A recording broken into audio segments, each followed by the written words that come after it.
Hello again. This is Quade, coming to you live from something a little bit different.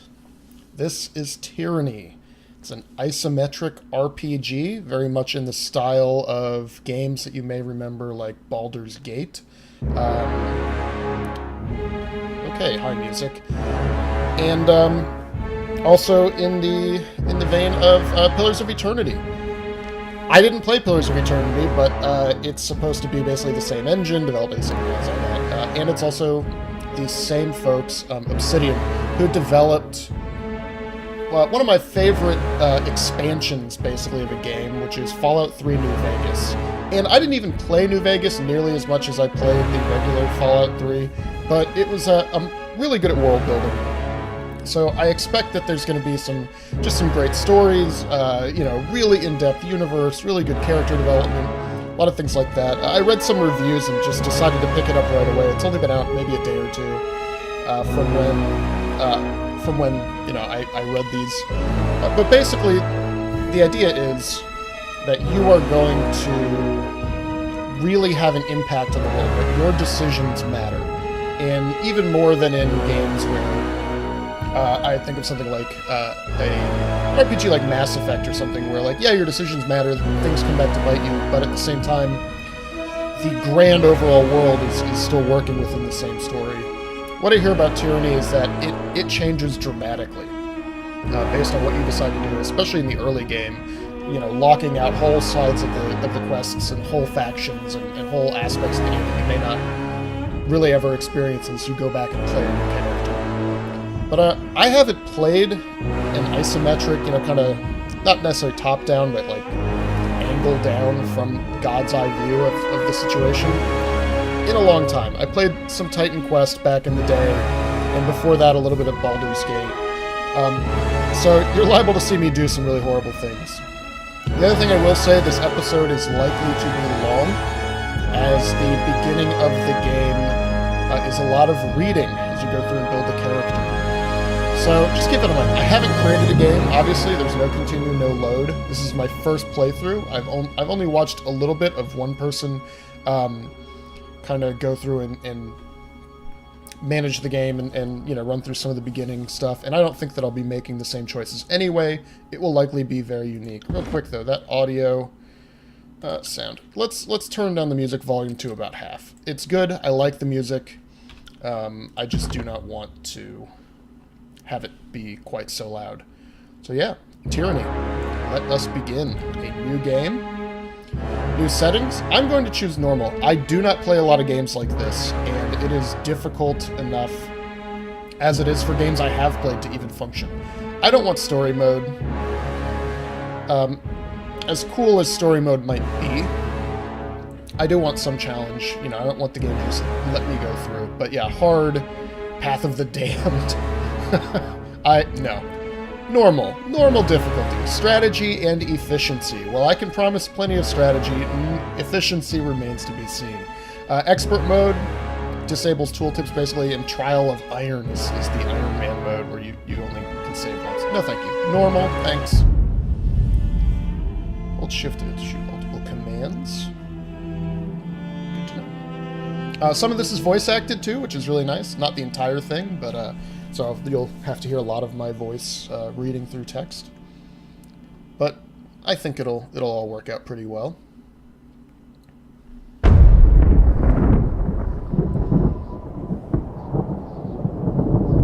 For over 400 years, the armies of Kairos the Overlord have swept across the known world. All who stood against them fell before their might. Even the Archons, women and men of immense power, were forced to kneel, chained to the Overlord's will. Now Kairos' final conquest has come to our corner of the world, and two of the Overlord's armies compete for the honor of taking our lands. The elite disfavored, and the teeming horde of the Scarlet Chorus.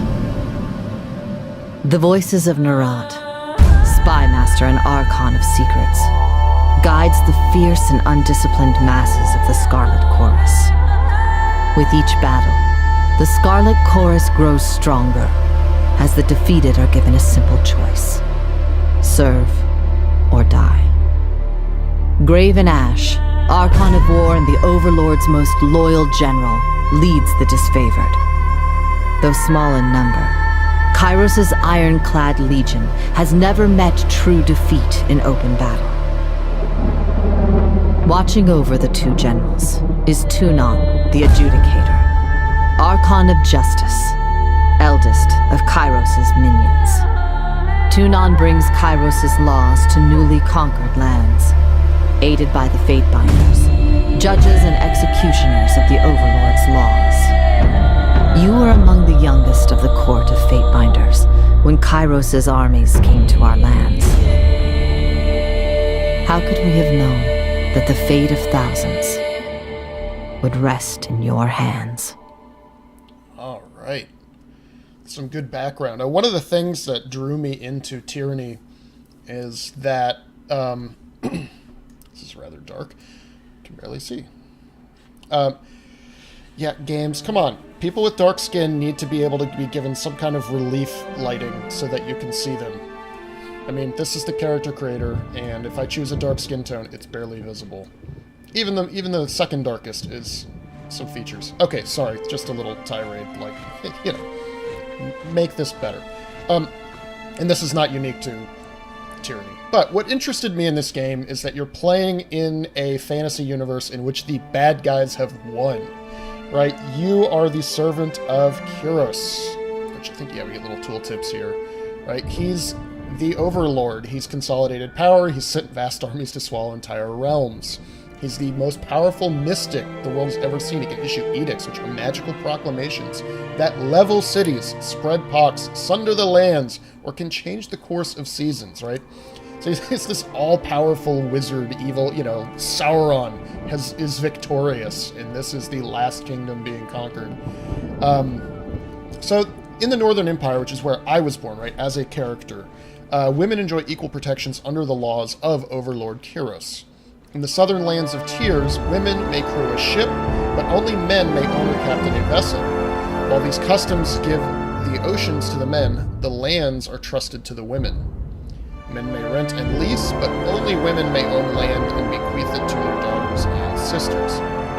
While following a parent's profession is standard, many women choose to pledge service to one of the Overlord's powerful Archons. Those without a valuable trade or lands to call their own are often drafted into the armies of the Archons, where it is assumed they will rise to glory or vanish in obscurity in accordance with their worth. Yeah, you'll get to see how bad I am at reading. So that's interesting. Does it change if we switch to male?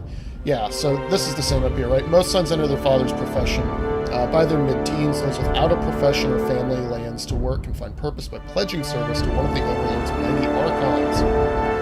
Criminals, derelicts, and others are often conscripted into the armies of the Archons. If a child cannot forge his own skein, he will certainly find one in battle.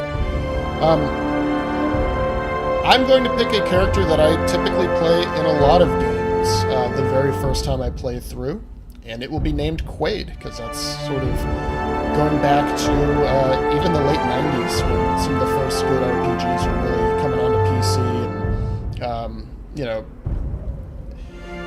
games like EverQuest were kicking off, Star Wars Galaxies, things like that. I always played a similar kind of character. Morrowind would be an example. You know, always picked a very similar kind of character for my first playthrough. A simple melee combatant, so that I could just kind of function on the idea of, I'm going to walk up and I'm going to hit you with a big stick.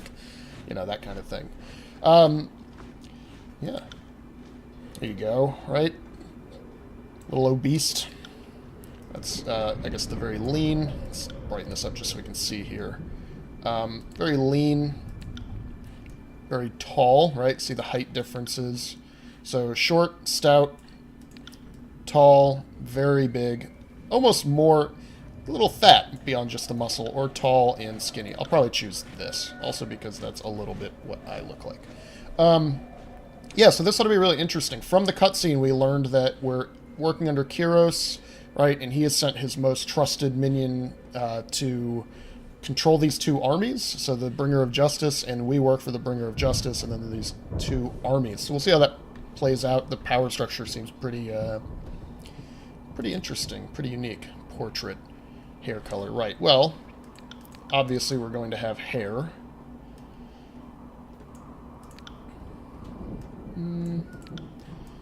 That's pretty close. Dark brown. And a beard. Yep, that looks about right. Full beard. Male sneaky. Got it. Quiet down. My wounds are slowing me down. I need rest. Male noble. Interesting. Trouble is afoot. Good work. You learn something every day. I'll just hold on to this. Okay, male aggressive. Moving cautiously. My wounds are slowing me down. Flawless! You learn something every day. I am Batman. Yeah, we're gonna. I'll go just with hold noble. on to this. Do I have any tattoos? Tatted up? Probably not. As a noble's son, short of maybe. Yeah, no tats. All right. I like this idea. Son of a noble. Sounds about right. That wasn't so hard. Moving cautiously. I'm injured. I just don't want to Tired. hear that gruff Batman voice all Let's the time. rest. Hey, that looks pretty darn close. Let's see anybody else with full beard. A lot of portrait options. I think that we can just stick with that. All right, next up. How did I join his army? So I like the idea of nobles, but let's look at all these options. A pit fighter, not wishing to pay or feed and house to the madam that purchased your mother, sold you into the proving grounds, the Northern Empire's bloodiest, most notorious fighting arena. Only enough training to assure that the show isn't over too soon. Your natural prowess and survival instinct led you to one victory after another. Well, if that's the case, I probably shouldn't have the noble voice. No elegant swordplay, no formalized duels, brutal melee, and the stench of blood, shit, and bronze. Oh, I guess they're not afraid of curse words. Fine, I'll leave it there. How am I going to scroll down, though?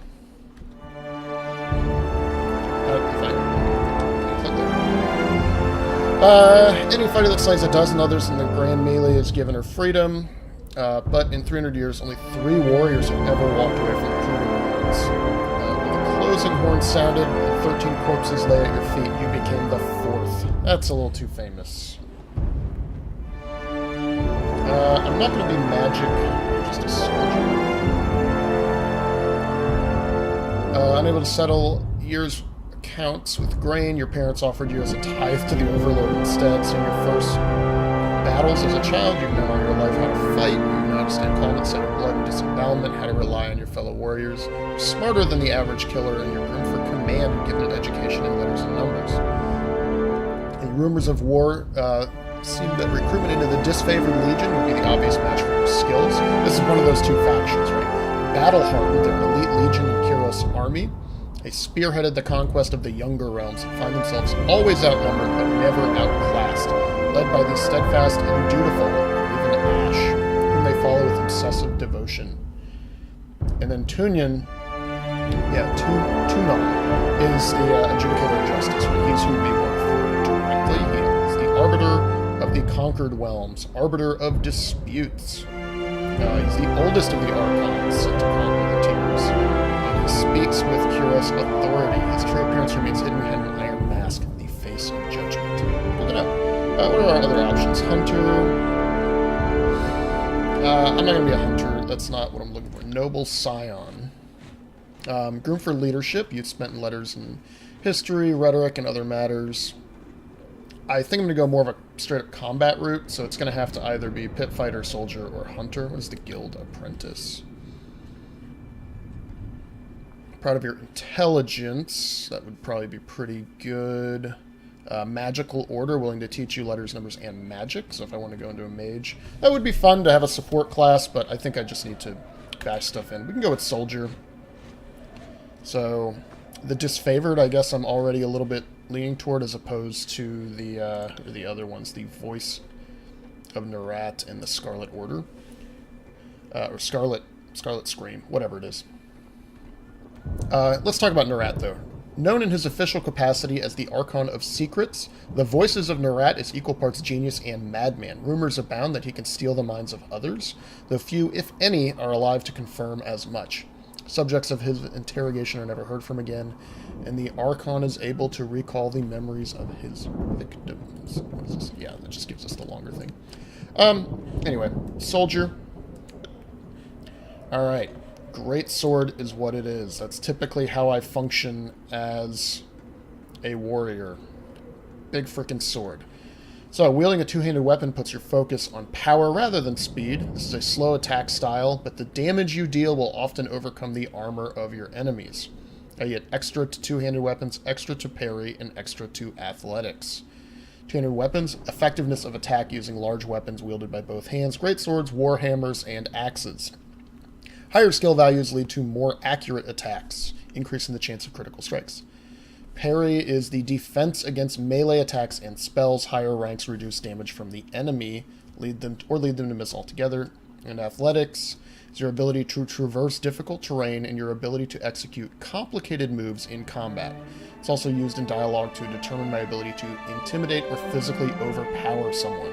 Okay, I like this. This is a good playstyle. I'm just a big freaking brute with a sword. Looks like I get some abilities. I can Sunder. It's a powerful attack that reduces the armor, which is probably useful.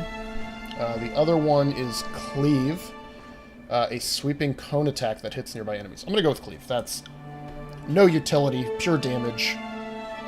That looks good to me. There are a lot of other things here. Again, I haven't explored all of these. I just know what kind of character I typically enjoy playing the first time I play through. And this is who it is. It's somebody simple, right? I'm going to frickin' hit you with a big sword, and that's the end of it.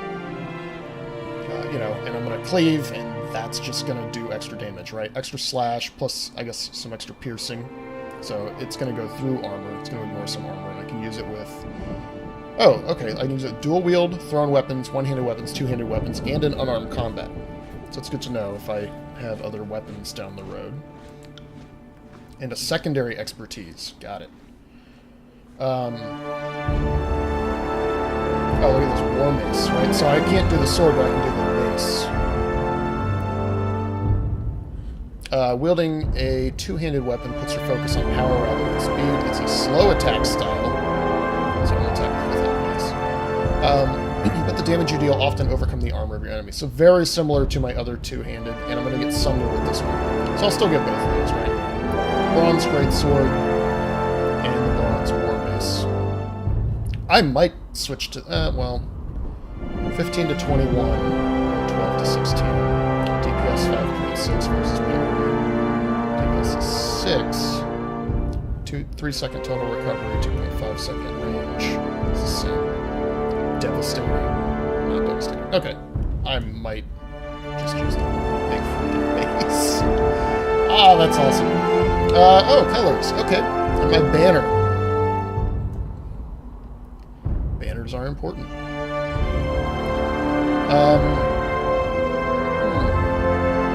I don't know. Something with a big hammer on it. That looks about right.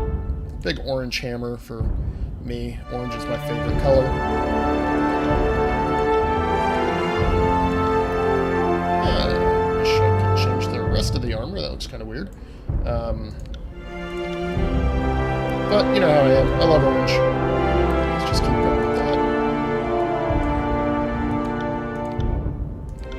Yeah, that looks pretty good. Orange on white. White, orange. I'm going to do white on orange. That way it keeps it consistent. White, orange. White, orange. Okay. Next up. Quade. That's me. Okay, so my attributes. See, this keeps it nice and simple. Might is going to determine my physical strength. Increased might means more powerful attacks, stronger abilities, as well as endurance defense. It's might. 8 points available. Resolve determines your ability to endure physical and mental challenges.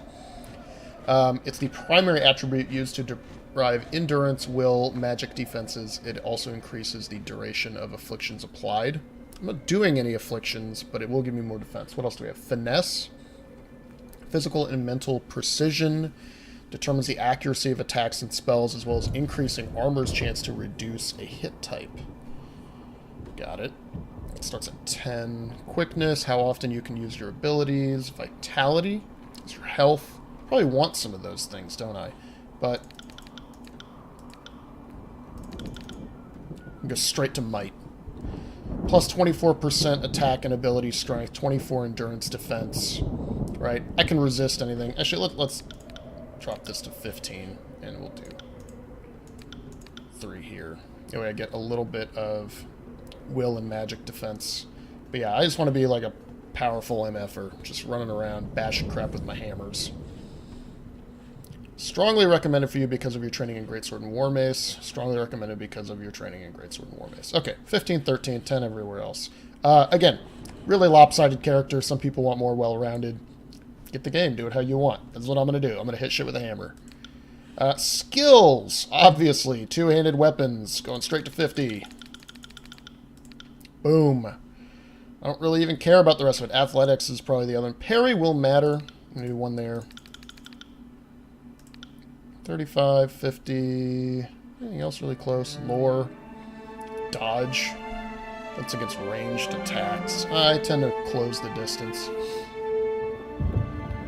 Plus 5 greatsword expertise helps out. Yeah, this is going to be War Mace and greatsword. Dual wielding, don't care. Yeah, none of the rest of that matters. So, do I want to put it in parry? And give myself 1 extra defense against melee attack and spells? Or do I want 1 more athletics because then I can... I'm going to put it in parry. That's going to increase my survivability pretty well. So, massive two-handed warrior. How do I want to continue? Second conquest option will allow you to play through Kyros' conquest of the tiers, choosing how your character was involved in the invasion.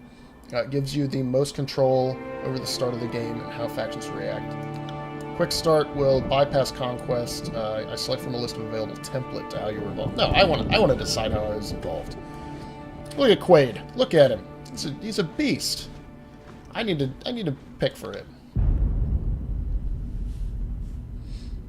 All the world has fallen to Kyros, and now the Overlord's eye is on the tiers, our home. The last corner of the world free of Kyros' reign. 2 armies, the Disfavored and the Scarlet Chorus, march south from the Northern Empire, the last realm to fall to Kyros a century prior. Yeah, so Kyros is like semi-immortal, apparently, because he's been alive for centuries.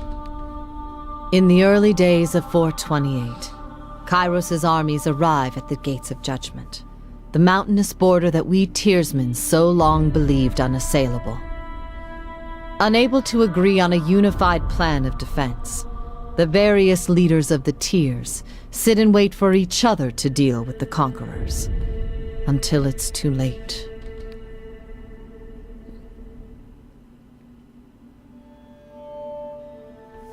During the conquest, you will decide your character's actions during Kyros' invasion of the Tiers, shaping the world through which you will adventure over the course of the game. Each choice affects the character and how the major factions of the Tiers respond to you. Choose wisely. Yeah, we've already looked at that. Oh, let's actually read it. Okay, it's the name out of legend, Kyros. For centuries, the Overlord has consolidated power, sending vast armies to swallow entire realms, the most powerful mystic the world has ever seen, right? We read that part. Alter the course of seasons. The Archons, masters of magic throughout the known world, bow to Kyros, and the Overlord readily destroys any Archons unwilling to kneel. These sorceresses and madmen lead the Overlord's armies in near endless conquest as the realms of the known world fall to the Overlord. These captured territories are divvied up amongst the Archons to manage. So there's something at stake here. You know, you capture things and they'll give it to them. Able to deliver suffering and woe to every corner of Terratus without leaving the capital, few have seen the Overlord in person. Though Kyros' name is the single most recognized name in the world, only the Archons can say what the Overlord looks like. Good to know. Let's continue. Year 1.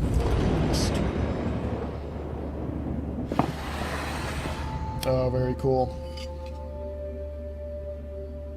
The bastard city stood on the northern border between Kyros Empire and the Tiers. Built upon a natural harbor at the crossroads between realms, the city was a nexus of commerce. To the Tiers, it was the center of wealth. To a northerner, it was little more than a backwater trading post. Its symbolic status as a gateway to the continent made it a natural first target in Kyros' military conquest. Circumstances were ideal for you to prove your worth as a soldier in his armies.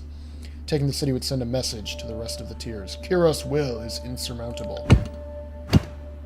Select a token. Gates of Judgment, the first major engagement.